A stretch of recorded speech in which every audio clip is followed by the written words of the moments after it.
So the other day I had another little guinea hatch out, and he wasn't doing so good. Actually, inside the egg, he just sat there, and I never helped them out of the egg. I let them do that themselves because they need to do that for strength. That shows them to be strong, get them strong. They can survive hatching out of an egg. They'll survive just about anything. And it helps them with strength. But this one, I'm not sure if it's this one or the other one on the other side, was just not doing very good. Was just laying in the egg. I opened up the egg enough for it could have, be able to breathe. So once it picked a hole in it, I just made the hole a little bigger so it could breathe. So it was not doing very good. It just sat in the egg and just kind of slept and didn't act as if it wanted to come out of the egg. So I kept an eye on it for a day. Now, a chicken can live 3 days without food and water after they're hatched out. So I wasn't too worried. Here's the other one. Too worried about it. And you can tell this one he's still kind of struggling, but he's doing really good. So after a day, I more or less helped him hatch out. Left him in the incubator for another half a day. And he just wasn't doing good. He just hung his head and just kind of limp and not doing very well. So I decided it was time for him to come out, or her to come out and get some water. And what I put in the water are these here. This is an essential vitamin and also electrolytes. So I put that in the water.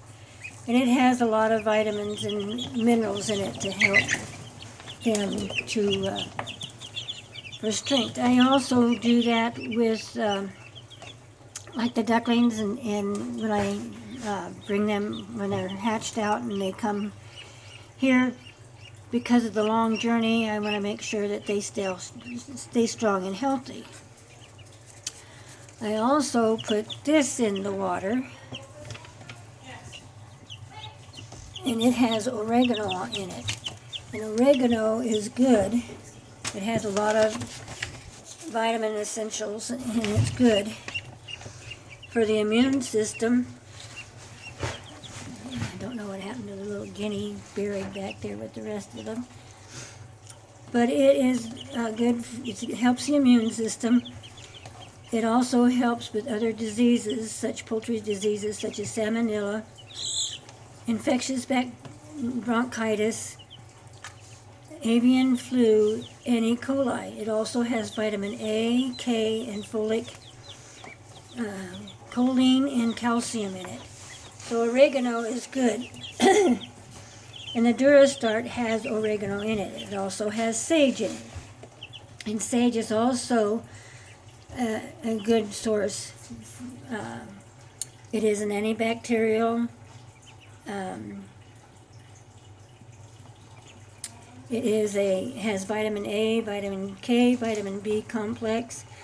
It has magnesium,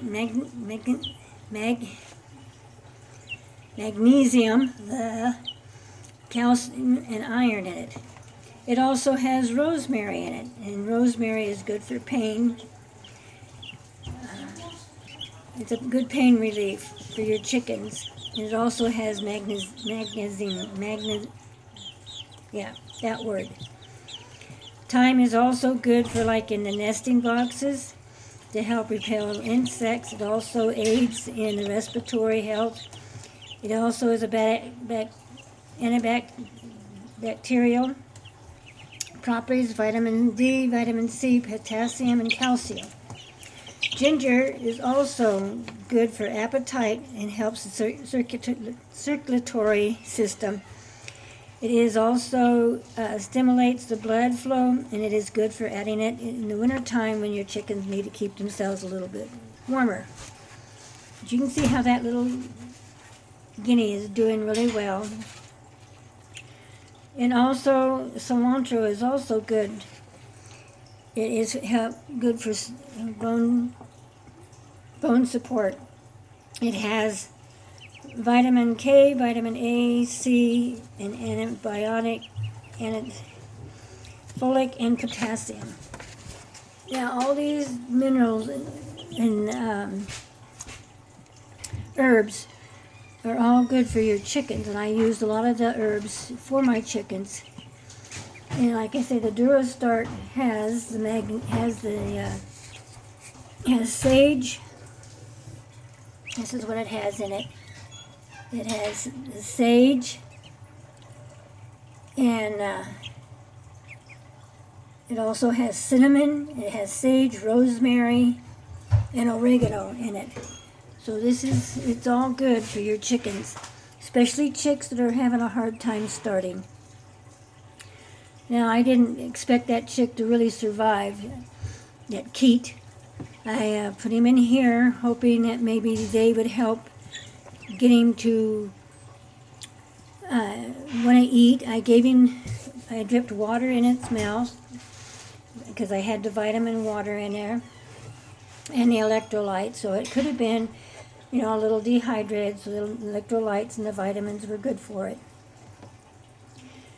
So it helped it get to going. I also put the Durastart in there because it has the sage and everything in it that is good for the chicks. Chicks, keets, ducklings, and but I didn't really think it would survive. But it's doing very well. I still have one more keet hatching out today. And I've got a couple of these bigger chicks that gotta go out to the other pen out in the other brooder with the other bigger chicks. Give this a little bit more room and get the keets to where they can move around a little more. These ducks need to do a lot of moving around too. But you can see how well that little keet's doing after I gave it all of that. It's been eating and drinking and all. I gotta clean this thing out.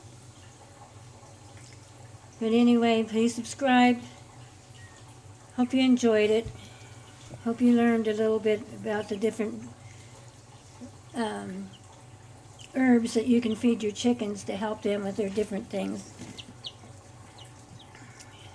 Herbs are very good for your chickens. So please subscribe. Please push the notification bell. Make a comment. Push the like or not like button. And we'll catch you on the flip side.